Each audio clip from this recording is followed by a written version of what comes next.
I saw this one show up as a Facebook ad, a little inflatable water scooter with handlebars, cruising across a lake with a rider standing on top, no jet ski required.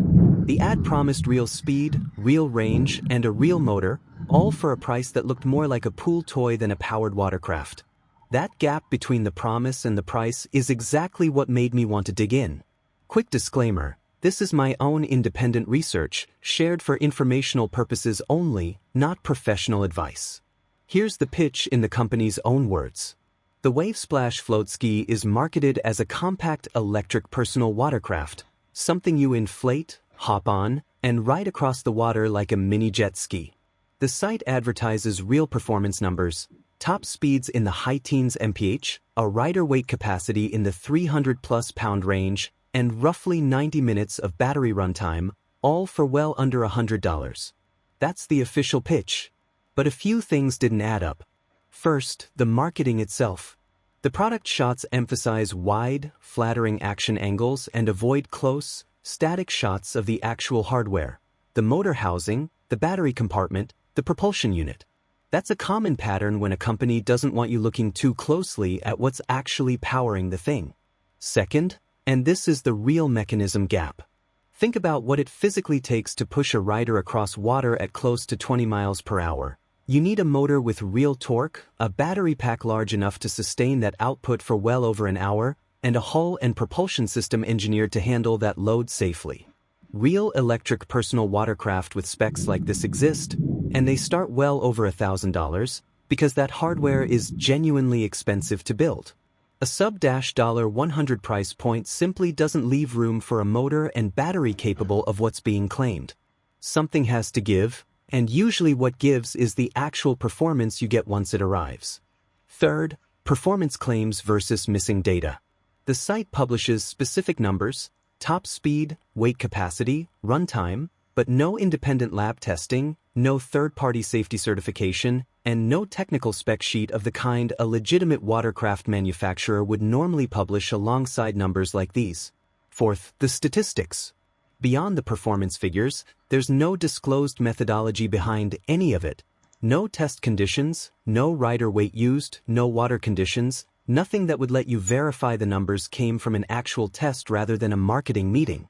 Fifth, pattern recognition. This isn't the first product I've come across using this exact playbook. A similar product I've looked at, sold under the name FloatJet, follows the identical formula, an inflatable water toy marketed with jet ski level performance claims, sold through a fast, disposable Shopify storefront. When I checked into the store behind WaveSplash, the domain was only a few weeks old, registered through a privacy shielding service so the actual operator isn't identifiable, and running on the same generic Shopify template seen across dozens of similar stores. Selling an inflatable water float isn't a problem on its own. Plenty of legitimate companies sell exactly that. The issue is marketing it with jet ski grade performance numbers it very likely can't deliver. Sixth, returns and customer service friction.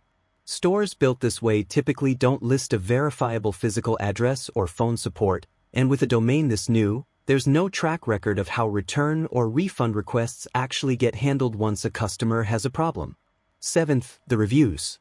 I could not find this product listed on Trustpilot, and there's no Amazon listing with verified purchases or independent forum discussion from real long-term owners. What's on the product page itself is difficult to verify against anything neutral. In my opinion, glowing reviews with no independent presence anywhere else are not reviews I trust. So here's my take. In my opinion, the WaveSplash Floatski is a classic case of the price and the performance claims not being able to coexist. A real electric watercraft capable of these speeds and this runtime costs many times more than what's being asked here, and I believe what actually arrives is closer to an inflatable pool float with a small motor than anything resembling a jet ski. If you're buying this purely as a cheap, disposable lake toy and you're using a payment method with buyer protection, the financial risk is small. But if you're expecting real jet ski level performance that lasts, I don't believe this product delivers on that promise, and I'd look at established watercraft brands instead. If you've ordered a WaveSplash Floatski or something similar, let me know what actually showed up in the comments. If this kind of breakdown is useful, a like, a share, and a subscribe helps a lot for more of these investigations.